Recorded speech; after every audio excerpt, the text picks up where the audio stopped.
ప్రతి సందర్భం ప్రత్యేకం, ప్రతి సంబరం శాశ్వతం. మీ one stop shopping destination Mysore sari Udyog.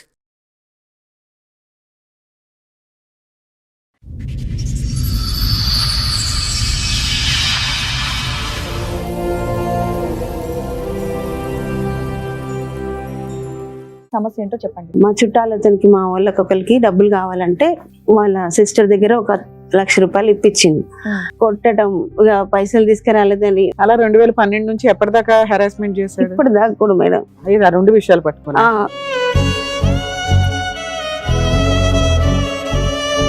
ఇక వాళ్ళందరి గొడవలలో నన్ను టార్చర్ పెడుతుంది.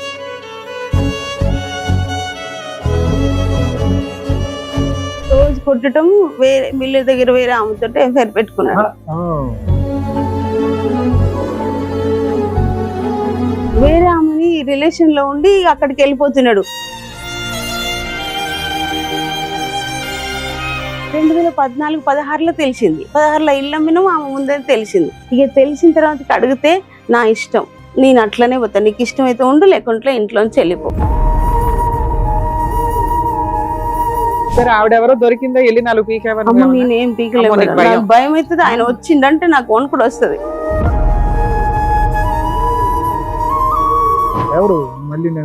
మిల్లులో పని చేస్తుంది. ఈయన ఒక పని ఆయన, ఆవిడ ఒక పని ఆవిడ, వీళ్ళిద్దరూ జెట్ అయ్యారు. ఆవిడకి పెళ్ళై భర్త లేడంట, చనిపోయిండు. యాక్చువల్లీ తను వేరే వాళ్ళని మెచ్చుకున్నాడు. ఎప్పటి నుంచి? నియర్లీ మాకు ఊహ తెలియనప్పటి నుంచి బూతులు తిడతాడంట. చాలా మాతో కూడా తిడతాడు. అసలు యాజ్ ఏ ఫాదర్ గా తన రెస్పాన్సిబిలిటీ ఒక్కటి కూడా మెయింటైన్ చేయడు. మాకు ఏం అక్రమ సంబంధాలండి బాబు, చిరాకు వచ్చేస్తుంది. కొన్ని రోజులు మేము ఎపిసోడ్ చేయలేము, ఎందుకంటే అక్రమ సంబంధాలు తప్పు అని చెప్తుంటే అక్రమ సంబంధాలు పెట్టుకుని జనాలు లేపేస్తున్నారు. అక్రమ సంబంధాలు పెట్టుకుని. నమస్తే, సుమన్ టీవీ సమర్పిస్తున్న పద్మవ్యూహం కార్యక్రమానికి స్వాగతం. మరి ఈ కార్యక్రమంలో మనతో పాటు ఉన్నారు ప్రముఖ హైకోర్టు అడ్వకేట్ రమ్యాకుల గారు. నమస్తే మేడం. నమస్తే అండి. ప్రముఖ సైకియాట్రిస్ట్ డాక్టర్ కళ్యాణ్ చక్రవర్తి గారు. నమస్తే సార్. నమస్తే మేడం. సార్, మేడం నల్గొండ జిల్లా నుంచి ఒక ఆవిడ వచ్చారు, బట్ ఆవిడ పేరు చెప్పడం కూడా ఆవిడకి ఇష్టం లేదంట. అసలు ఆవిడకి వచ్చిన సమస్య ఏంటో అడిగి తెలుసుకున్నాం. నమస్తే అండి. చెప్పండి అమ్మా, మీరు పేరు చెప్పడానికి కూడా ఇబ్బంది పడుతున్నారు, పేరేం చెప్పక్కర్లేదు, మీ సమస్య ఏంటో చెప్పండి. 98లో పెళ్ళైంది మేడం. అయితే అరేంజ్ మ్యారేజే. అతను కూడా వాళ్ళది వేరే ఊరు, ఆంధ్ర. అయితే మా ఊర్లోనే ఉండేవాడు. అయితే మిల్లు ఫీల్డ్, మా అన్నయ్య వాళ్ళకి కూడా మిల్లు ఫీల్డ్ ద్వారా తెలిసిన అతను మ్యారేజ్ చేసుకున్నా. అయితే తర్వాత ఒక 4-5 ఇయర్స్ దాకా మంచిగానే ఉన్నాం. అంటే పాప పుట్టింది 5 ఇయర్స్కి. ఒక 10 ఇయర్స్ వరకు మంచిగా ఉన్నాం మేడం. ఇద్దరం కష్టపడ్డాం, ఇద్దరం డబ్బులు సంపాదించుకొని మంచిగా హ్యాపీగా ఉన్నాం. అయితే తర్వాత మా చుట్టాలతనికి మా వాళ్ళకి ఒకరికి డబ్బులు కావాలంటే వాళ్ళ సిస్టర్ దగ్గర 1,00,000 రూపాయలు ఇప్పించింది. మీ చుట్టాలతనికి మీ ఆయన ఇప్పించారా? అంటే మా వారి సిస్టర్ దగ్గర మా చుట్టాలకి పైసలు కావాలంటే వడ్డీకి తీసుకున్నారు. మీ ఆడపడుచుని ఎవరు అడిగారు? మీ ఆయనే కదా అడుగుంటాడు, ఆవిడ వాళ్ళ చుట్టాలు అని కావాలని. ఎవరైతే అప్పు కావాలన్నాడో ఆ వ్యక్తి మీ ఆయన్ని డైరెక్ట్ గా అడిగాడా? చుట్టరేకంతో నీ ద్వారా అడిగిచ్చారు? ఆయననే అడిగారు. నీకు సంబంధం లేదు ఈ అప్పుకు? ఆయన వచ్చిండు, అడిగిండు, తనకు కావాలంటే వాళ్ళ సిస్టర్ ద్వారా చూసుకున్నారు. నేను అక్కడే ఉన్నా గానీ ఇవ్వు అని నేనేం బలవంతం చేయలే. అడిగితే తీసుకున్నారు. మంచిగానే ఉన్నాం, హ్యాపీగా ఉన్నాం కాబట్టి అందరం మంచిగానే ఉన్నాం. తర్వాతకి మళ్ళీ కొన్ని రోజులకి ఇంకొక 1.5 lakh మా అన్నయ్య వచ్చి ఇప్పించిండు. మా అన్నయ్య వచ్చి ఏం చేసిండంటే, బావా వాళ్ళకి అర్జెంట్ అవసరం ఉందంట, ఇస్తాడు. చుట్టాలు కాకుండా మళ్ళీ మీ సొంత బ్రదర్ అతనికి మమ్మల్ని అడిగిండు కదా, తీసుకుపోయిండు. మళ్ళీ కావాలని మా అన్నయ్యని అడిగిండు. మా అన్నయ్యని అడిగితే ఆయనకి ఏం ఇవ్వలేక మళ్ళీ మా వారి దగ్గరకు వచ్చే ఇప్పించిన తర్వాతకి ఇక ఆయన తీసుకొని తీరలేదు, ఇట్లా తీసుకొని పోయిండు. తర్వాతకి ఇక నేను ఇంట్లో వర్క్ చేస్తాం మేడం, బ్లౌజులకి డిజైన్లు అవి వేసి. ఇక నేను ఇదంతా ఎన్ని సంవత్సరాల క్రితం స్టోరీ? 98లో పెళ్ళైంది. ఓ 10 ఏళ్ళకి 2008 9 10 కి డబ్బులు తీసుకురావాలి. ఆ 10 సంవత్సరాలు ఇవన్నీ నీకు తెలుసమ్మా? ఫస్ట్ టైం డబ్బులు తీసుకోవడం, సెకండ్ టైం డబ్బులు తెలుసు తీసుకోవడం. సార్. ఫస్ట్ టైం డబ్బులు తీసుకుని తెలుసు, సెకండ్ టైం డబ్బులు ఇదే బాబు తీసుకుని తెలుసు. ఆడపిల్ల డబ్బులు తీసుకోవటం ఇరుక్కుంటామేమో, మళ్ళీ అంటే సమస్య అవుతుంది ఇస్తారు కదా అనుకున్నా కానీ, అయితే అప్పుడు ఎంతసేపటికి నేను ఇంట్లో పని చేసుకొని ఆ డిజైన్లకు బ్లౌజులకు ఇంట్లోనే వర్క్ చేసుకుంటూ సరే సంపాదించుకున్నాను. ఇందులో నీకేం సంబంధం ఉంది? ఒకసారి డైరెక్ట్ గా మీ ఆయన అడిగాడు, ఇంకోసారి మీ అన్నయ్య ద్వారా అడిగిచ్చారు. ఇచ్చిండు. అయితే ఈ కష్టపడి ఆ 10 సంవత్సరాలలో మాకు అప్పుడు పెళ్ళప్పుడు కూడా ఏం పెట్టలేదు. అది కట్నం కింద మా అమ్మ వాళ్ళకి సూర్యాపేటలో ఇల్లు ఉంటే ఇచ్చారు. ఇచ్చేసి కొన్ని డబ్బులు ఇచ్చి ఒక 2 తులాలు పుస్తెలు తడబెట్టి పెళ్లి చేసేది. అయితే అది తర్వాతకి నేను కష్టపడి 20 తులాలు బంగారం కొనుక్కున్నా. ఇద్దరం కష్టపడ్డాం, ఇద్దరం చేసుకున్నాం, మంచిగా సంతోషంగా ఉన్నాం. మీ ఆయన ఏం పని చేస్తాడు, నువ్వేం చేస్తావు? మిల్లులో సొంత రైస్ మిల్ లేదు మేడం, జాబే. మిల్లులో జాబ్ చేస్తాడు, నేనేమో ఇంట్లో పని చేసుకుంటా, ఈ వర్క్ చేసుకుంటా. ఏం వర్క్? బ్లౌజ్లకు డిజైన్లు అవన్నీ వర్క్ చేసుకున్నాం. ఇక్కడ బేగం బజార్కి వచ్చి కుందన్స్ చెమ్కీలు అన్ని తీసుకుపోయి ఇంట్లో అమ్ముకునేదాన్ని, చేసుకునేదాన్ని. ఇక నాకు అప్పటికి పిల్లలు కూడా కాలేదు కాబట్టి ఒక 5 years వరకు మంచిగా సంపాదించుకున్నాం. తర్వాత పిల్లలు పుట్టినాక కూడా చిన్న పిల్లలైనా అమ్మ వాళ్ళ సపోర్ట్ తోటి చేసుకున్నా, బంగారం కొనుక్కున్నా మంచిగా. అలా ఎప్పటిదాకా చేసావు పని? 2010 దాకా చేస్తూనే ఉన్నా, ఇప్పటికి కూడా చేస్తూనే ఉన్నా, ఇప్పటికి కూడా కంటిన్యూ చేస్తున్నా. అయితే ఇక ఆ తర్వాత ఏమైంది, ఇల్లు కొనుక్కుందాం అనుకున్నాం. మేము ఇల్లు కొనుక్కుందాం అనుకొని ఒక అపార్ట్మెంట్ లో ఫ్లాట్ చూసి తీసుకుందాం అనుకొని నా గోల్డ్ అంతా ఇచ్చేసిన. వాళ్ళ డబ్బులు ఇవ్వలేదు, అప్పుడు ఆ టైంకి ఇవ్వలేదు. అప్పు తీసుకున్న వాళ్ళు ఇవ్వలేదు, 2.5 లక్షలు ఇవ్వలేదు. ఇవ్వకపోయేసరికి ఈయన గొడవ పెట్టి గొడవ చేసేసరికి నేను పోయి వాళ్ళ దగ్గర పోయి అడుక్కొస్తామంటే ఇవ్వలేదు, వాళ్ళ టైం కాదు. అప్పుడు బాగా గొడవ అయింది. గొడవ అయితే వాళ్ళు నేను అండ్ అమ్మ వాళ్ళ ఇంటికి వచ్చేసరికి గొడవ చేస్తుంటే ఈయన ఒప్పుకోట్లేడు, గలీజ్గా తిడుతున్నాడని మా నాన్న ఏం చేసిండంటే, ఎట్లయినా ఇప్పిస్తాయ్యా, 1 లక్ష రూపాయలు అయితే తీసుకో ఫస్ట్ అని మా నాన్న ఇచ్చిండు. మీకేమి సంబంధం అమ్మా ఇదంతా? మీ ఆయన మిమ్మల్ని ఎందుకు అరెస్ట్ చేశారు? మీరు ఇంటికి వెళ్ళి డబ్బులు వసూలు చేసి మీ సొంత డబ్బులు ఇవ్వాల్సినంత అవసరం ఏముంది ఇందులో? ఆయన మా చుట్టాలు తీసుకుపోయారు కదా అని. మీ చుట్టాలంటే ఎంత దగ్గర? మా అమ్మ వాళ్ళ తరపు, మా అమ్మ తమ్ముడు తీసుకుపోయారు కదా, పైసలు కావాలని ఆమె అడుగుతుందని అన్నాడు అని గొడవ పెట్టుకునేసరికి మా నాన్న ఆ ఫంక్షన్ ఇల్లు కొనుక్కునే టైంకి 1 లక్ష రూపాయలు ఇచ్చిండు, మిగతా డబ్బులు ఇవ్వలేదు. ఇక అప్పుడు అడుగుతుంటే ఆయన ఎందుకు కట్టట్లే డబ్బులు? ఆయన మొత్తం లాస్ అయిపోయిందంట, తెలియదు మాకు అప్పుడు. సొంత మేనమామ గురించి నీకు తెలియదా? అంటే మీ బిజినెస్ నాన్నకైతే తెలుస్తుందిగా, మీ అన్నకి తెలుస్తుంది. వాళ్ళకి ఎవరికి తెలియదు మేడం. తెలియకుండా ఉండేసరికి మీ పైసలు ఇచ్చింది ఫస్ట్ టైం. ఇల్లు ఎప్పుడు కొన్నారు మీరు? 2012 10లో అప్పు ఇచ్చారు, 12లో ఇల్లు కొన్నారు. అయితే ఈ లోపు ఏమైందంటే, మాకు ఒక సిస్టర్ ఉంది, మా సొంత సిస్టర్ కి వాళ్ళ అమ్మాయి ఉంది. వాళ్ళు కొంచెం మా బావ కొద్దిగా అమాయకుడు అని ఏం చేసిరంటే, ఆయనకి మా వారికి తెలిసిన వాళ్ళ సంబంధం ఉందని పెళ్లి చేసారు. వాళ్ళు మిల్లు ఫీల్డ్ లో ధాన్యం ఖరీదులకు అట్లా పోయినప్పుడు చూసి కావాలంటే కట్నం లేకుండా చేసుకుంటామని చేసుకున్నారు. మా అక్క ఏం చేసిందంటే, సరే మంచి సంబంధం అయితే చూసి చేస్తుండ కదా అని ఒప్పుకుంది. తర్వాతకి ఇష్టం ఉందో అప్పటికి నేను ఇంట్లోనే ఉంటున్నా కాబట్టి పెద్దగా తిరగటం వాళ్ళ గురించి ఎక్కువ ఏం తెలియదు. చేసుకున్న తర్వాతకి వెంటనే వాళ్ళకి నచ్చలేదని వాళ్ళకి వీళ్ళకి గొడవలు అయ్యి డైవర్స్ తీసుకున్నారు. ఇక పైసలు మా మేనమామ తీసుకున్నాం. పెళ్లి చేస్తే కూడా ఇది డైవర్స్ అయిపోయిందని మా అక్క వాళ్ళ అమ్మాయి. ఈ 2 నా వల్లనే అని మస్తు టార్చర్ పెట్టిండు, కొట్టడం, ఇక పైసలు తీసుకురాలేదని. వాళ్ళకి పెళ్లి చేస్తే వాళ్ళు కూడా అలా 2012 నుంచి ఎప్పటిదాకా హెరాస్మెంట్ చేశాడు? ఇప్పటిదాకా కూడా మేడం. ఆ 2 విషయాలు పట్టుకున్నా. ఎట్లా 10 ఏళ్ళు బాగున్నోళ్ళు అసలు మీకు సంబంధమే లేదు, ఆయనే మాట్లాడుకొని ఆయనే ఇచ్చి చేసుకొని మిమ్మల్ని ఎందుకు హింసిస్తాడు అంటే అర్థం కావట్లేదు. మా తరపు చుట్టాలు కదా, ఈ తరపు పెళ్ళైన తర్వాత వాళ్ళకంటే మీరు ముగ్గురు ఎక్కువ కదమ్మా, 2 కూతురు భార్య ఎక్కువ కదా మీ ఆయనకి? లేదు మేడం, అట్లా మస్తు టార్చర్ పెట్టి. సిస్టర్ తో సంబంధం ఎలా ఉందమ్మా? అతనికి వాళ్ళ సిస్టర్ కి ఇప్పుడు డబ్బులు తీసుకున్నది వాళ్ళ సిస్టర్ దగ్గర కదా, వాళ్ళ సంబంధం బానే ఉందా? ఏది డబ్బులు అప్పు పూర్తిగా తీర్చకపోయినా కూడా 1 లక్ష రూపాయల వరకు తీర్చాడు కదా. అయితే అసలు పైసలు తీర్చలేదు, ఇవ్వలేదు. అయితే అప్పుడు 1 లక్ష రూపాయలు మా నాన్న ఇచ్చింది. నేనేమనుకుంటున్నా అంటే వాళ్ళ చెల్లి ఒత్తిడి ఇతని మీద ఉందేమో, బావ చెల్లి ఒత్తిడి చేస్తూనే ఉంది. ఇంకో విషయం ఏంటంటే, ఈ డబ్బులు ఇప్పుడు మా మేనమామకి ఇచ్చింది 2.5 లక్షలు. మా అక్క వాళ్ళ అమ్మాయికి పెళ్లి చేసినప్పుడు వాళ్ళు నేనే పెడతా ఖర్చు అని అబ్బాయి వాళ్ళు అన్నారంట. ఆయన ఇయ్యకతలే ఈయన పెట్టింది, ఇటు 2 లక్షలు పెట్టింది. మీ చుట్టరికాల వల్ల మీ ఆయనకి చాలా మీకున్న ఫైనాన్షియల్ బ్యాక్గ్రౌండ్ తో చూస్తే అయితే అట్లా అయింది. అయితే వాళ్ళు ఏమన్నారంటే, డైవర్స్ తీసుకున్నప్పుడు ఆ 2 లక్షలు ఇస్తా అన్నారు, ఇవ్వలేదు. అది ఇంకా కోర్టు కాలేదు అని అట్లనే పెండింగ్ పెడుతున్నారు. ఇప్పటికైనా అయిపోయిందా? కాలేదంట, ఇంకా నడుస్తుందా కేసు? అయితే ఇందులో ఏమైందంటే, ఇట్లా అట్లా అని మొత్తం గొడవలు అయినాయి ఫుల్ గా. మా అక్క వాళ్ళు ఆయన పెట్టుకున్నాడు గొడవ. ఇక వాళ్ళందరి గొడవలలో నన్ను టార్చర్ పెడుతుంది. అట్లా ఇద్దరు కలిసే ఉన్నారా తల్లి? ఇప్పుడు కలిసే ఉన్నాం మేడం. కానీ అయితే 2012లో ఆ ఇంట్లోకి పోయిన కాడి నుంచి కూడా ఆ ఫంక్షన్ టైం నుంచి కూడా గొడవలే. ఒక్క సంవత్సరంలో ఏం చేసిండంటే ఇక ఆయన మిల్లు కడిపోయి లోన్ కొంచెం తీసుకున్నాం మేడం. పైసలు తీసుకొని లోన్ తీసుకున్నాం కాబట్టి బంగారం అయ్యాన్ని నమ్ముకున్నాక లోన్ తీసుకొని కట్టుకున్నాం కదా, నేను ఇంట్లో చేసుకుంటూ పిల్లల్ని చూసుకుంటుంటే ఆయన జీతం లోన్ తీర్చుకోవచ్చు అనుకున్నాం. ఇక అట్లా అయ్యేసరికి ఈ వీళ్ళు పైసలు పెళ్లి ఎప్పుడు గొడవలైనాయి అని వాళ్ళందరికీ ఇది కోపం నా మీద చూపించేది, వచ్చి రోజు కొట్టేది. ఇక ఇట్లా ఉంటే ఆయనకి తాగుడు అలవాటు ఉంది. ఆ సిచ్యువేషన్ లో 2, 3 అట్లా వచ్చేది మేడం. వచ్చినా కూడా ఇక ఈ గొడవ అయిన కానించి రోజు నోటికి వచ్చిన మాటలు అసలు అవి వినటానికి కూడా భరించలేను. ఇద్దరు ఆడపిల్లలు. వయసు ఎంతమ్మా వాళ్ళకి? ఒక ఆమెకి 22, ఒక ఆమెకి చదువుకుంటున్నారు. చదువుకుంటున్నారు. రెండో అమ్మాయి అంతా డిగ్రీ 2nd ఇయర్ అయిపోయింది.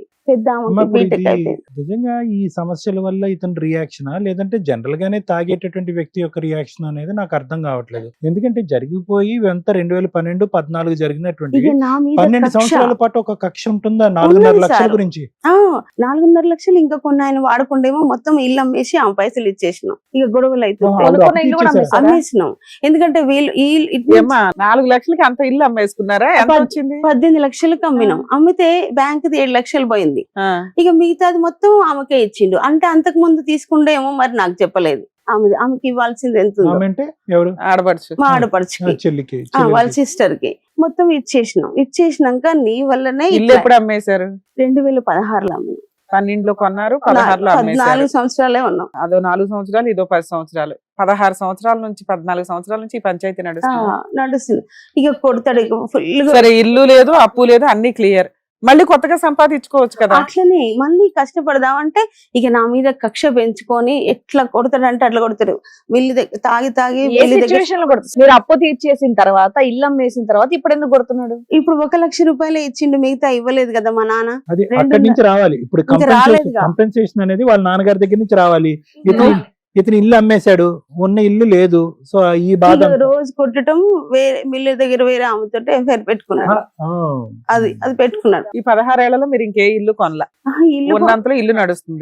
ఇంట్లో సరుకులు, పిల్లల చదువు, లేదు అన్ని నువ్వే చూసుకున్నావా? అయితే ఏమైందంటే ఇంకో ఇల్లు చూసుకున్నాడు. వేరే ఆమెని రిలేషన్ లో ఉండి అక్కడికి వెళ్ళిపోతున్నాడు. అయితే ఈ గొడవల వల్ల కొడుతుండంటే డబ్బులకు ఇబ్బంది అయ్యి ఇట్లా ఇల్లు అమ్ముకున్నాం కాబట్టి ఆ కోపంలో ఉన్నాడేమోనని కొట్టినా తిట్టినా నేను ఓర్చుకొని ఇంట్లో కూడా చిన్న శారీస్ బిజినెస్ లాగా అట్లా పెట్టుకున్నా కూడా కనీసం పిల్లలు స్కూల్ కి పోతారని 9వ సంవత్సరం మేడం. బ్యాక్గ్రౌండ్ స్టోరీ వేరే ఉంది. ఇంకో అయితే అప్పుడు ఉన్నది నాకు తెలియదు. 2014, 16లో తెలిసింది. 16లో ఇల్లు అమ్మినాం, ఆమె ముందని తెలిసింది. ఇక తెలిసిన తర్వాత అడిగితే నా ఇష్టం, నేను అట్లనే పోతాను, నీకు ఇష్టం అయితే ఉండు, లేకుంటే ఇంట్లోంచి వెళ్ళిపో. ఇలా నుంచి మేము అడిగేది అదే. 2016కి ఇల్లు అమ్మేసావు, అప్పులు తీరిపోయినాయి కదా, మళ్ళీ గొడవ ఎందుకు అని. గొడవ ఎందుకు అంటే ఆయనకి అక్రమ సంబంధం ఉంది, నువ్వు అడగడం స్టార్ట్ చేసావు. ఇప్పుడు నుంచి ఇక పీకుతున్నాడు నిన్ను ప్రతిసారి. రోజు ఇట్లా కొడతాడు, రోజు కొట్టడం. ఈ రోజు కొడతాడా తిట్లతో. ఆవిడెవరో దొరికిందా? వెళ్ళి 4 పీకేవా? నేనేం పీకలేదు, భయం అవుతుంది. ఆయన వచ్చిందంటే నాకు వణుకుడు వస్తుంది. ఎట్లా నోటికి వచ్చిన మాట. నువ్వు అడగకపోయినా కూడా అమ్మాయి ఎవరు, అసలు ఎందుకు ఇతని జీవితంలోకి వచ్చింది, ఇతను ఎందుకు ఆవిడ కనెక్ట్ అయ్యాడు. ఇప్పుడు అమ్మ వినండి అమ్మా, ఇప్పుడు వరకు మీరు స్టోరీ ఎలా చెప్తున్నారంటే మొత్తం 15 సంవత్సరాలు బట్టి ఆ 4.5 లక్షల గురించే మీరు కొట్టుకున్నట్టు చెప్పారు. కాదుగా, నీకు ఒక సవత ఉంది, ఆవిడతో అతను కునుకుతున్నాడు కాబట్టి నీ కోపం వచ్చి అడిగేటప్పుడు వచ్చి నేను వాయిస్తున్నాడు, కొడుతున్నాడు. అట్లా కొట్టేసరికి ఇట్లనే ఎవరు మళ్ళీ మిల్లులో పనిచేసేదా? ఈయన ఒక పని ఆయన, ఆవిడ ఒక పని. వీళ్ళిద్దరూ జెట్ అయ్యారు. ఆవిడకి పెళ్ళై భర్త లేడంట, చనిపోయిండు. ఆవిడ మిల్లులో మనకేం తెలుసు. లేకపోతే వీళ్ళిద్దరు కలిపి చంపేసే వాళ్ళు ఏమంటారు. ఆయన చనిపోయినాకనే ఈయన పరిచయం ఏంటంటే వేరే వాళ్ళు చెప్పారు. సరే అమ్మా, నీకు ఆ నరకం పడటం అలవాటు అయిపోయింది. 20 ఏళ్ల నుంచి తన్నులు తినటం చాలా, ఈ పాటి బాడీ స్ట్రాంగ్ అయిపోయింది. బూతులు తిట్లు తినడం అనేది నీకు నీ పిల్లలకి వాళ్ళకంటే గతి లేదు, నీకంటే అలవాటు అయిపోయింది. ఇక్కడికి ఎందుకు వచ్చావు? అదే మేడం, అయితే కొన్ని రోజులు దాకా ఇట్లనే ఉంటే ఆయన ఏం చేసినా, ఎంత ఇచ్చినా తీసుకొని నేను అడ్జస్ట్మెంట్ చేసుకుంటూ వచ్చిన. అయితే మా మామగారి పొలం ఉంటే అమ్ముకొని వచ్చిండు. ఆయనకు బయట అప్పులైన అప్పటి నుంచి మాట్లాడు, ఆయనకి ఏంది ఎంత జీతం వస్తుంది అనేది కూడా ఏమి చెప్పడు. ఇంటి ఖర్చులకు కొంచెం ఇచ్చేవాడు. ఇప్పటికీ కలిసే ఉన్నారమ్మా? కలిసి ఇప్పటికీ కలిసే కలిసి ఉన్నారు. అతను తన్నా తిట్టినా కొట్టినా ఇంట్లో హింస పెట్టి డబ్బులు ఇవ్వకపోయినా మీ బాగోగులు చూసుకోకపోయినా నీ సంపాదన నువ్వు సంపాదించుకుంటున్నావు, పిల్లల్ని చదివించుకుంటున్నావు, అతనితో నీకేమి ఇప్పుడు లేదుగా. ఒకే చాటు ఉన్నా కూడా అతను డబ్బులు ఇస్తేనే గనుక ఇల్లు గడిచే పరిస్థితి అయితే లేదుగా. అట్లా కాదు సార్, ఒక 2 పిల్లలకు చూసుకున్నా నాకు చూసుకోకపోయినా పర్వాలేదులే అని. అమ్మ మీరు ఇంట్లో వంట చేస్తే తింటాడా, వస్తాడా? అసలు ఇంటికి? అది రాడు. రావట్లేడు, మొత్తం బంద్ చేసిండు. ఎప్పటి నుంచి రావట్లే ఇంటికి? వాడిని ఇంటికి వస్తాడు, నైట్ వచ్చి పడుకుంటాడు, పొద్దుగాల 4ంటికి. అయితే ఏమైందంటే ఆయన మిల్లు ఫీల్డ్ లోంచి 10 లక్షలు ఏమో మిల్లులో పెట్టినాడు మేడం. 30 లక్షలు తెచ్చుకోండు ఆ ఇంటి కాడ నుంచి. మా మామయ్య పొలం అమ్మితే ఆయన కొద్దిగా ఈయన కొద్దిగా తీసుకున్నారు. ఒక 5-6 లక్షలు మా ఆడపిల్లలకి ఇవ్వాల్సి ఉంటే ఇచ్చిండు. ఇక ఆ తర్వాత మిగిలిన పైసలు ఏం చేసిండో తెలియదు. ఇప్పటికీ ఇన్వెస్ట్మెంట్ పెట్టాడని నువ్వు అంటున్నావు. ఆయనే చెప్పిండు. అన్నారు కదా అన్ని డబ్బులు తీసుకుపోయి మొత్తం ఆగం చేస్తావు నువ్వు, పిల్లల పేరు మీద ఒక 10 లక్షలు ఏమంటే మా మామయ్యతో కూడా గొడవ పెట్టుకొని తెచ్చుకున్నాడు. పిల్లలు అడిగితే 10 లక్షలు మిల్లులో పెట్టినా అన్నాడు. ఆ 10 లక్షలు కూడా లేవు అంటుండు. ఇప్పుడు సంవత్సరం పోయిన సంవత్సరం ఇంత జరుగుతున్నా కూడా మీ ఆయన నిలదీసా అతను తనేవాడు. ఆవిడ ఒక్కసారి కూడా అడగలేదమ్మా అసలు అమ్మాయి? నేను పోలేదు సార్, ఎప్పటికీ కొడతాడు. ఇప్పుడు అంటాడు కదా మా అమ్మ వాళ్ళు ఇచ్చిన ఇల్లు తీసుకురమ్మని ఇప్పుడు టార్చర్ పెడుతున్నాడు. ఇంకా ఉందా మీ అమ్మ వాళ్ళు ఏమైనా ఇచ్చారా నీకు? ఇల్లు ఉంది, అది అమ్మి డబ్బులు తీసుకురమ్మని గొడవ చేస్తున్నాడు. వీళ్ళని చూసుకోవట్లేడు. ఇప్పుడు కూడా ఇంకా కొడుతున్నాడు. ఆ డబ్బులు తెమ్మంటుండు మేడం. ఇల్లు ఆయన ఇవ్వడం మానేసి ఎదురు నిన్ను తీసుకురమ్మంటున్నాడు. ఎదురు తీసుకురమ్మంటుండు. ఇప్పుడు కొత్తగా జరిగిన స్టోరీ ఏమీ లేదు. ఇప్పుడు ఇన్ని సంవత్సరాల పాటు జరిగినటువంటి స్టోరీకి ఇప్పుడు మీరు కంక్లూజన్ ఇవ్వండి అని చెప్పి మా దగ్గరికి వచ్చారు. అవును సార్, ఏం కావాలి, మీకేం కావాలో చెప్పండి. ఆయన కొట్టద్దు మేడం, కొట్టొద్దు. ఆయన పిల్లల్ని చూసుకోవాలి. అంటే ఫీజులు కట్టాలా? కనీసం తింటాను కూడా ఇంట్లో ఏమి ఇవ్వట్లేడు. పిల్లలకి ఇవ్వట్లేడు, నాకు ఇవ్వట్లేడు. ఇంతసేపు పోలీస్ స్టేషన్ ఒక రోజు బాగా కొట్టిండు. కొడితే నేను పోలీస్ స్టేషన్ పడుతుంటే పోలీస్ స్టేషన్ పోతే ఇంట్లో ఉండొద్దు, బయటికి వెళ్ళిపోమంటాడు. తినడానికి ఒక్క నిమిషం మేడం, తినడానికి ఇవ్వకపోయినా 15-16 సంవత్సరాల పాటు మీరు ఇల్లు నడిపించారు, గడిపించారు, పిల్లలకి చదువు చెప్పించారు, అన్ని చెప్పించారు. ఇప్పుడు సడన్ గా అతను ఇస్తే గానీ ఇల్లు గడవని పరిస్థితి ఉందా? ఫీజులు కూడా కట్టకపోతే నేనే కడుతున్నా కదా సార్. కొంచెం అప్ అయింది ఫీజుల వల్ల. ఇంట్లోకి ఎట్లా నేను జరుపుకుంటున్నా. పిల్లల్ని పిలుద్దామా? వాళ్ళు కూడా వస్తారేమో. పిలవండి సార్. మేడం సార్ వాళ్ళ 2 అమ్మాయిలు కూడా వచ్చారు, ఒకసారి పిలుస్తాను. రండమ్మా. నమస్తే సార్. కూర్చోండి. నమస్తే. కూర్చోండి. ఏం చదువుకుంటున్నారు? నేను degree 2nd year madam, complete అయిపోయింది. ఓకే, బీటెక్ ఫైనల్ ఇయర్ అయిపోయింది మ్యామ్. ఎవరు పెద్ద?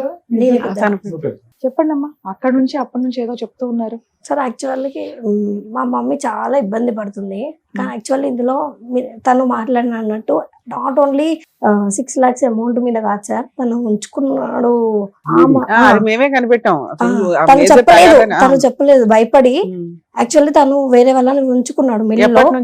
నియర్లీ మాకు ఊహ తెలియనప్పటి నుంచి మ్యామ్. సూపర్. అంటే అసలు మాకు తెలీదు. తెలుసా 2016 నుంచి అని చెప్పి. మాకు అసలు ఇల్లు కొన్న తర్వాతే మాకు తెలిసింది. మీకు అప్పటి వరకు తెలిసింది మాకు అప్పుడు? తెలిసింది అప్పుడే. సో మీకు తెలిసినంత వరకు ముందు నుంచి ఆవిడ ఉంది అనేది మీకు ఐడియా ఉంది. ఓకే. ఆవిడ వల్ల ఇప్పుడు ఎంత హరాస్మెంట్ గానీ ఆవిడ వల్ల బూతులు తిడతాడంట. చాలా మాతో కూడా తిడతాడు. అసలు యాజ్ ఏ ఫాదర్ గా తన రెస్పాన్సిబిలిటీ ఒక్కటి కూడా మెయింటైన్ చేయడు. మీరు క్వశ్చన్ చేస్తే రియాక్ట్ అవుతాడమ్మా. క్వశ్చన్ చేయకుండా కూడా ఇప్పుడు అక్కడికి ఎందుకు వెళ్ళావు, రాత్రి ఎందుకు రాలేదు, డబ్బులు ఎందుకు ఇవ్వలేదు అంటేనే అతను చిరాకు కోపమా? లేదంటే మీరు మాట్లాడకపోయినా మిమ్మల్ని అంటాడు. అసలు ఇంటికి రాగానే తాగి వచ్చి గొడవ పడతాడా? మాకు భయం అవుతుంది మా. ఈ రోజు ఆయన తాగొస్తాడో, మంచిగా ఉంటాడో, మంచిగా ఉండడో. ఎన్నింటికి వస్తాడు ఇంటికి? ఆఫ్టర్ 11. ఇప్పుడు నిద్రపోతారు కదా వస్తాడా? అంటే మేడం వస్తాడు, ఏదో ఒకటి ఇల్లు గురించి ఒకటి ఉంది, వీళ్ళు ఇంకా ఇవ్వలేదు కదా ఇల్లు. సో ఆ ఇల్లు గురించే ప్రతిసారి మేము ఫీజెస్ అడిగినా, మా రెస్పాన్సిబిలిటీస్ గురించి అడిగినా, ఇంట్లో దేని గురించి అడిగినా ప్రతి దానికి ఇల్లు మ్యాటర్ ముద్దలు పెడతాడు. ఈవెన్ మేము మాట్లాడాలి, ఇప్పుడు వాళ్ళ హస్బెండ్ అండ్ వైఫ్ అంటే వాళ్ళకి ఇచ్చింది పక్కన. యాజ్ ఎ ఫాదర్ గా మాకు ఇవ్వాల్సిన రెస్పాన్సిబిలిటీ మాకు ఇవ్వాలి కదా. మేము వాటి గురించి అడిగినా ఇక్కడ ఈ రియాక్షన్ వచ్చినా అక్కడ పడితే తన్నులు. అది మ్యాటర్. మిమ్మల్ని ఎప్పుడైనా కొట్టాడా? నాకు ఒక్కసారి పడ్డాయి. అమ్మకైతే తన్నులు. సో ఇక్కడ ఒకటమ్మా ఒక క్వశ్చన్, నిజంగా ఇల్లు ఏదో కిందో మీదో పడి తీసుకొచ్చి ఇచ్చినా కూడా అది ఆవిరైపోద్దిగా, లేదా ఆవిడ చేతిలో పెడతాడుగా. అంతే కదమ్మా? అంతే కదా. సో ఇల్లు గురించి అయితే కాదు ఇది. ఇల్లు వస్తే కనుక మీ మీద కొట్లాట్లు గొడవలు అయిపోతాయని చెప్పడానికి అయితే లేదు. ఉన్న అంతలో ఆయన అసలు ఏ రోజు రెస్పాన్సిబిలిటీస్ లేదు, తీసుకోవాలా? ఆ రోజు కూడా రెస్పాన్సిబిలిటీ తీసుకోలేదు ఆడపిల్లలు అసలు మీకు ఏమైనా కష్టం ఉందా బయట లేదు ఏం మ్యామ్, లేదు అసలు రాలేదా? మేడం అసలు ఒక ఒక ఫీజు ఫీజు రాదు మాకు మా ఫాదర్ నుంచి. అసలు ఎలా ఉన్నావని ఒక కాల్ ఇప్పుడు రాదు మ్యామ్. మేడం ఇప్పుడు ఈమె 2 సంవత్సరాల మీద చదువుతుంది, ఈమె హాస్టల్ ఎక్కడ ఉందో తెలియదు, ఈమె కాలేజ్ ఎక్కడ ఉందో తెలియదు, ఏం పట్టించుకోడు. యాజ్ ఈ కాలేజ్ లో బీటెక్ జాయిన్ చేసే రెస్పాన్సిబిలిటీస్ కూడా లేవు మ్యామ్. లేదమ్మా అమ్మ, అన్ని వదిలేసి అమ్మ వెళ్ళు. మీరు దయచేసి ఒకటి అర్థం చేసుకోండి. ఆ స్థాయిలో మీరు ఆశ పట్టడం కూడా ఆ మనిషికి ఆశ పడే విధంగా నేను కానీ రమ్య మేడం కానీ శ్రీవాణి గారు కానీ నేర్పించేటటువంటిది కాదు. అది మనసులోంచి రావాలి. ఒక్క నిమిషం నన్ను మాట్లాడినివ్వండి.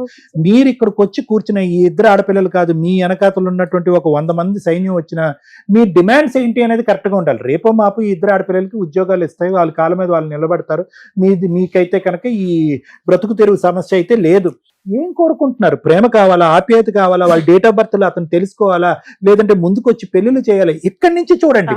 లవ్ కావాలి, Okay. ఎఫెక్షన్ కావాలి, కేర్ కావాలి, వచ్చి బాగా చూసుకోవాలంటే ఎక్కడ పుట్టిస్తామని? నేను అది అడగట్లేదు ఎక్కడ సార్. పుట్టిస్తాం? నేను అక్కడ ఒకటే- పిల్లలు కన్నాడా? అక్కడ లేదు, కన్నాడా? లేదు, అక్కడ కనలేదా? లేదు. Okay. అక్కడ ఒక అమ్మాయి ఉంటే పెళ్లి చేసిరంటే డైవర్స్ అయింది అంటే, ఒక అబ్బాయికి పెళ్లి అయింది, ఆమెకు పాప. No, no, ఇక్కడి నుంచి మాట్లాడండి మీరు. అంతలో రెస్పాన్సిబిలిటీస్ ఇది అవుతున్నాయి సరే, కాబట్టి మీకు ఏం కావాలనేది మా ఇది. మా ఇద్దరి ఒపీనియన్ ఒకటే సార్. ఒకటే. ఏంటిదంటే ఆయన మారాలి, మళ్ళీ కలిసి ఉండాలి, కలిసి ఉంటాం అదనట్లేదు. వాళ్ళిద్దరి మధ్యలో మాకు లవ్ ఇవ్వమని కూడా మేము అడగట్లేదు. ఇక్కడ ఆయన దగ్గర నుంచి రాదన్న విషయం మాకు తెలుసు. మేము ఎంత తాపత్రయపడ్డా ఎవరు చెప్పినా అది రాదు. మాకు ఒక క్లారిటీ ఉంది. ఇప్పుడు ఆయన పెట్టినా పెట్టకపోయినా ఆయన దగ్గరే ఉండాలి అన్న ఈ ఒక్క దాంతోని ఇన్ని రోజులు ఉంది. ఏవైనా మా స్టడీస్ కానీ మా ఖర్చులు ఏవైనా అన్ని మా అమ్మని ఇల్లదీస్తుంది. బట్ ఇప్పుడు సిచ్యువేషన్ ఏమొచ్చిందంటే తనకి పెట్టగలిగే, ఆల్రెడీ ఊర్లో అన్ని అప్పులు అయిపోయినాయి, అన్ని అయిపోయినాయి. సో ఇప్పుడు తను పెట్టగలిగే కెపబిలిటీలో లేదు.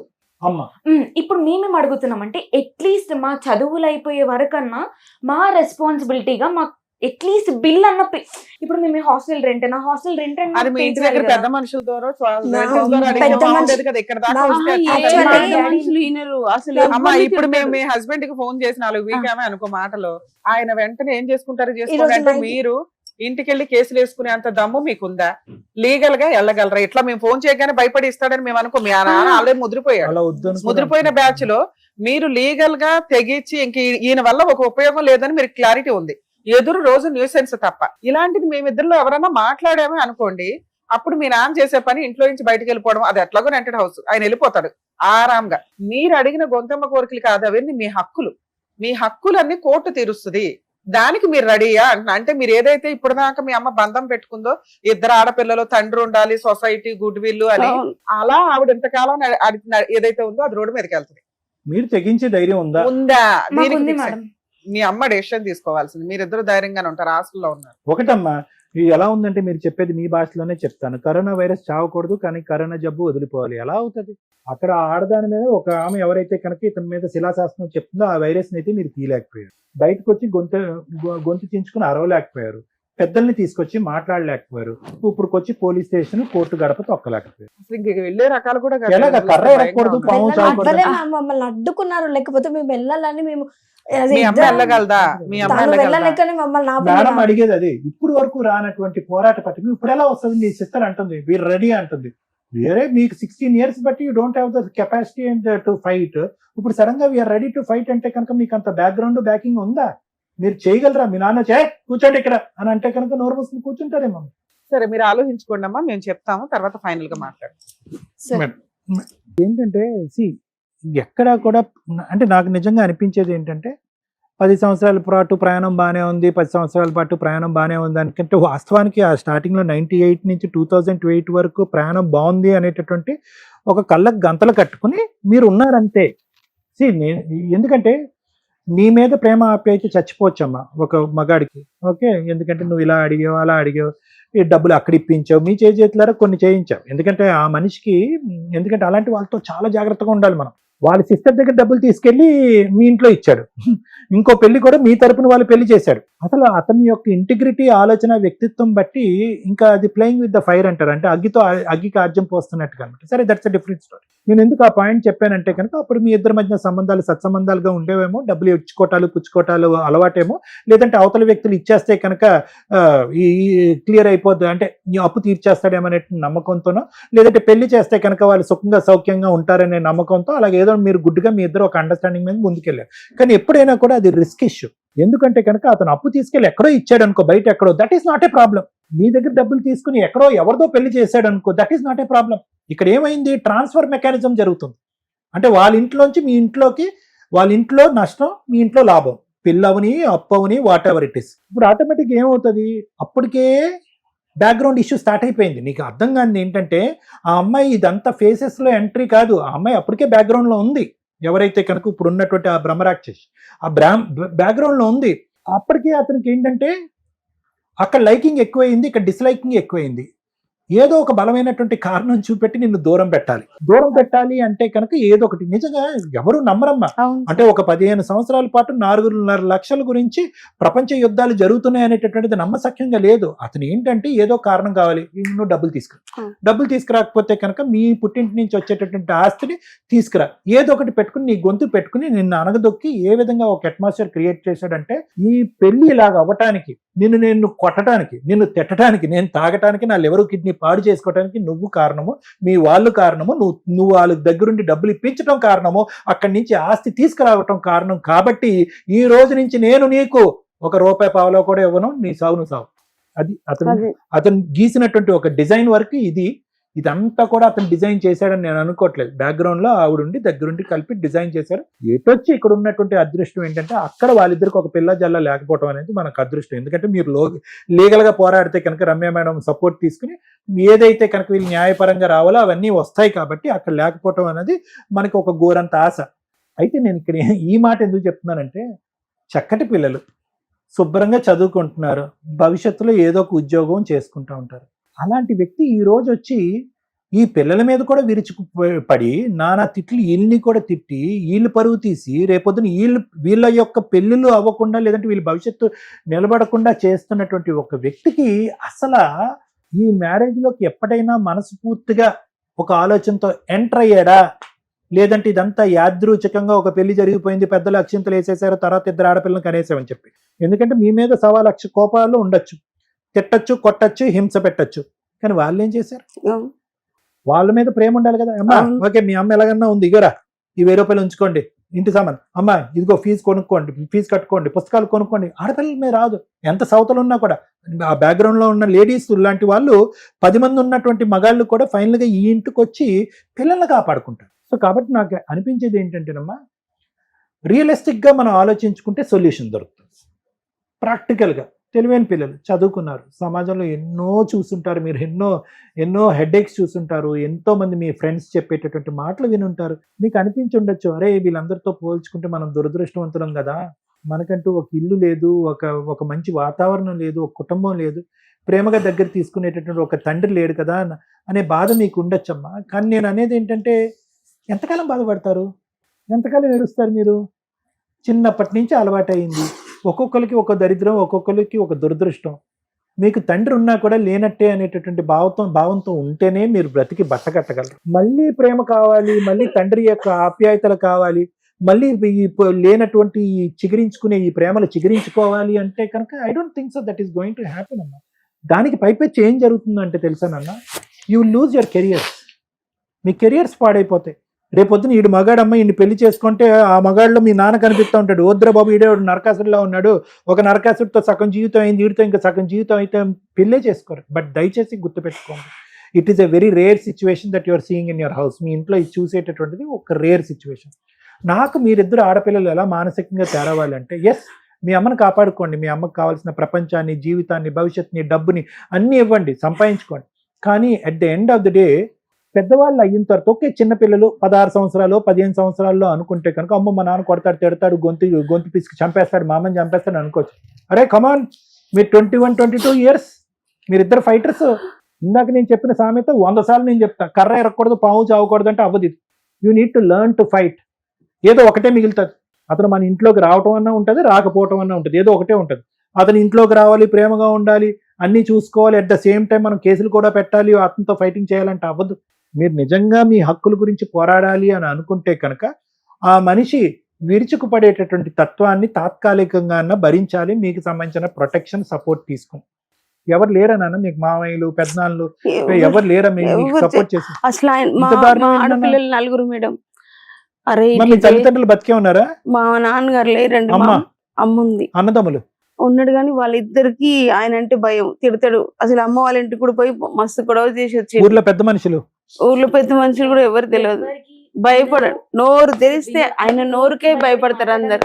సో నేను చెప్పేది ఒకటేనమ్మా, సింపుల్ లాజిక్. ఒకటి, మీకు అతి పెద్ద ఆస్తి ఏదన్నా ఉంది అంటే కనుక నన్ను మధ్యరాత్రిలో లేపన్నా అడగండి, నేను మీకు చదువులు, మీకు భగవంతుడు ఇచ్చినటువంటి ఆ చదువుల వరంకి నేను శతకోటి వందనాలు చేస్తాను. అది కొన్ని కోట్ల విలువైనటువంటి ఆస్తి మీ అకాడమిక్స్. దాన్ని ఎస్కలేట్ చేసుకోండి. మాస్టర్స్ చేయాలంటే మాస్టర్స్ చేసుకోండి, లేదంటే హైదరాబాద్ లాంటి ప్లేస్కి వచ్చి జాబ్ సెర్చ్లోకి వెళ్ళండి. ఫస్ట్ నాకు మోస్ట్ ఇంపార్టెంట్ ఏంటంటే, మీ నాన్నతో మీరు పోరాడాలి అంటే కనుక మీరు ఫైనాన్షియల్గా ఇండిపెండెంట్ అవ్వాలి.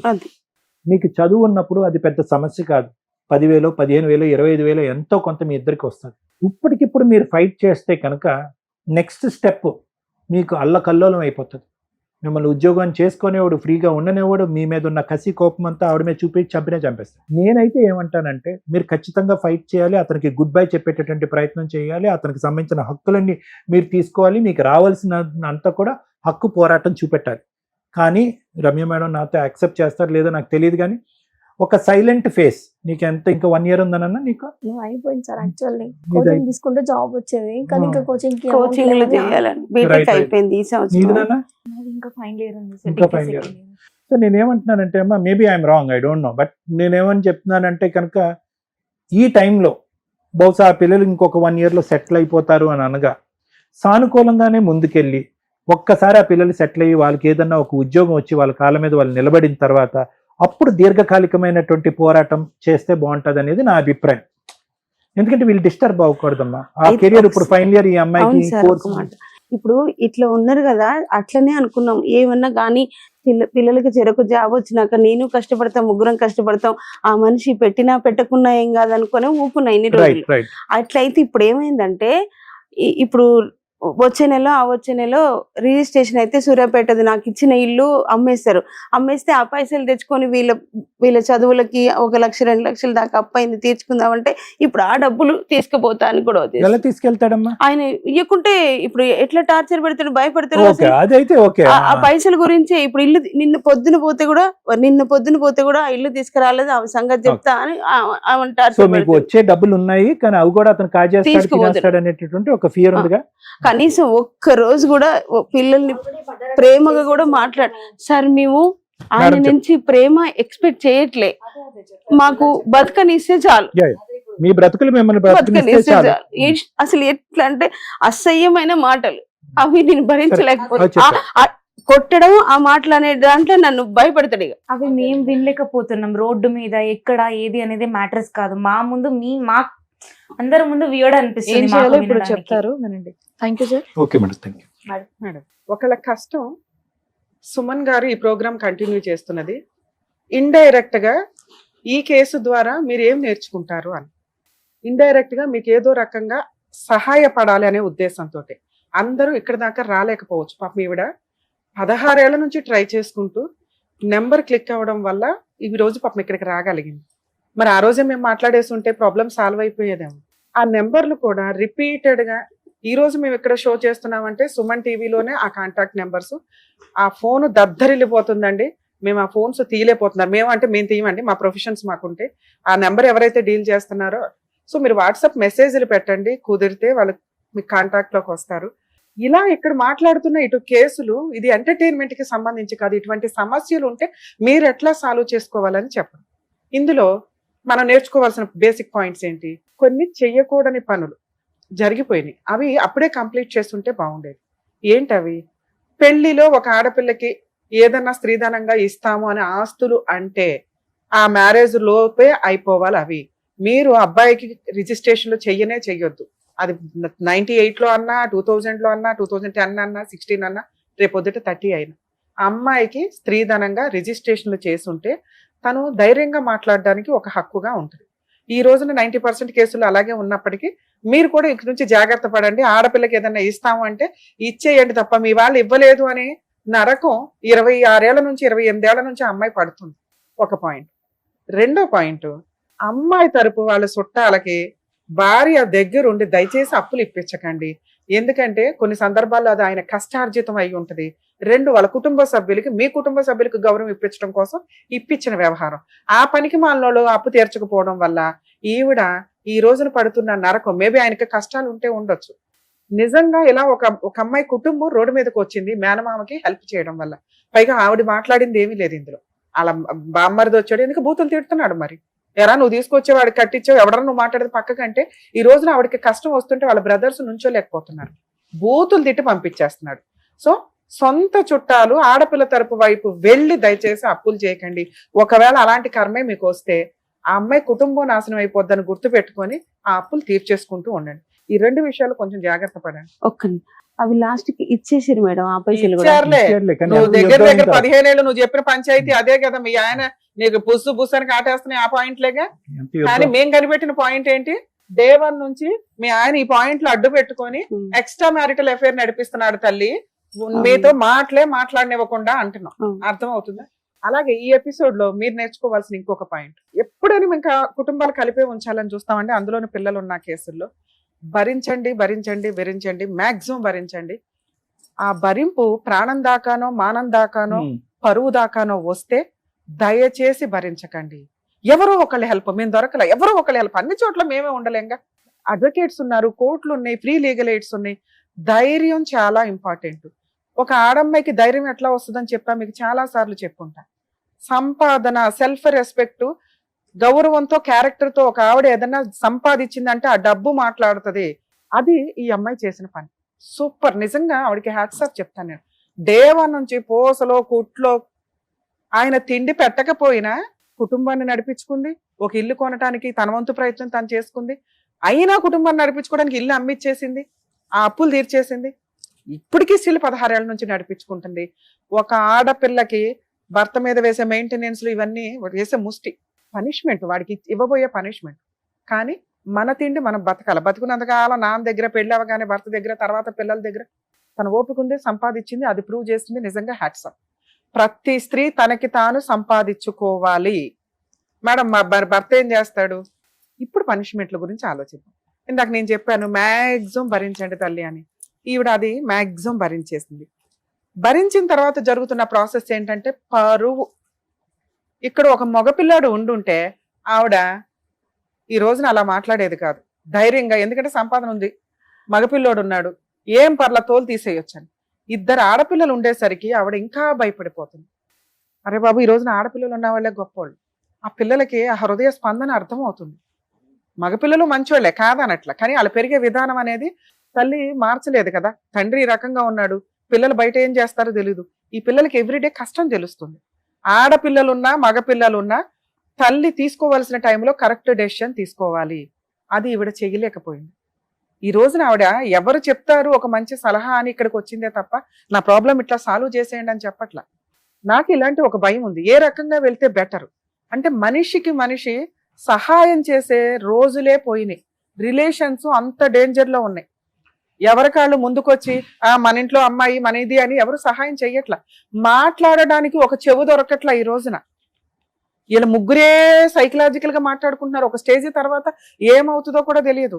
దయచేసి మంచి ఫ్రెండ్స్ ని, అంటే కొలీగ్ పక్కన ఉండే వాళ్ళని మంచి ఫ్రెండ్స్ గా చేసుకుంటుంటే మాటల్లో సగం ప్రాబ్లం క్లియర్ అవుతూ ఉంటుంది. దయచేసి మంచి ఫ్రెండ్స్ ని అరేంజ్ చేసుకోండి చుట్టుపక్కల వాళ్ళని. ఎందుకంటే చుట్టాలు ఎవరు, మనము ఒకరికి చుట్టాలమే, వాళ్ళు మనల్ని తిట్టుకుంటారు. ఎందుకంటే మనం బిజీ. కష్టం వచ్చినప్పుడు నిలబడేలాగా ఉండగలిగితే వాళ్ళు మంచి చుట్టాల కిందే లెక్క. ఈ రోజున పాపం ఆవిడికి కష్టం వస్తే నుంచునే చుట్టాలు లేరు. ఎందుకంటే అలా ఆయన అంటే భయపడుతున్నాడు, అలా ఆయన నోరుకు భయపడుతున్నాడు. మరి ఇప్పుడు వీళ్ళు యుద్ధం ఎవరు చెయ్యాలి? వాళ్ళకి మానసిక ధైర్యం ఇవ్వడం కోసమే సార్ ఇప్పటిదాకా మాట్లాడారు. ఆ ధైర్యానికి ఫైర్ యాడ్ చేస్తా ఇప్పుడు నేను మాట్లాడు. ఎందుకు ఏడుస్తున్నావు నువ్వు? ఒక్కడిచ్చేవాళ్ళక ఒక రత్నాలు లాంటి 2 పిల్లల్ని పెట్టుకొని ఏం తల్లి నిన్ను ఇప్పటిదాకా పొగుడుతున్నాను నేను. మీ ఆయన లాంటి ఒక పనికి మాలిన వ్యక్తికి నువ్వు ఎంత టైం ఇచ్చుడే దండగా అని నా బాధ. సొసైటీ, కుటుంబం, పిల్లలు, పెళ్లిళ్ళు అనేది ఓన్లీ స్త్రీకే కాదు. ఇన్ని సంవత్సరాలు 30 ఏళ్ళు 28 ఏళ్ళు పెళ్లి అయిపోయిన మగాడికి కూడా అది చాలా అవసరం. ఇక్కడ గుడ్ విల్ ఈవిడ ఒక్కడదే పోవట్ల. ఈ టైంలో ఈవిడ కనుక వాళ్ళ భర్తని వదిలేస్తే 28 ఏళ్ళు పడిన నరకానికి పెద్ద పనిష్మెంట్ పడుతుంది. ఏముంది, అక్రమ సంబంధంతో ఎవరితో ఒకతుంది. ఏం అక్రమ సంబంధాలండి బాబు, చిరాకు వచ్చేస్తుంది.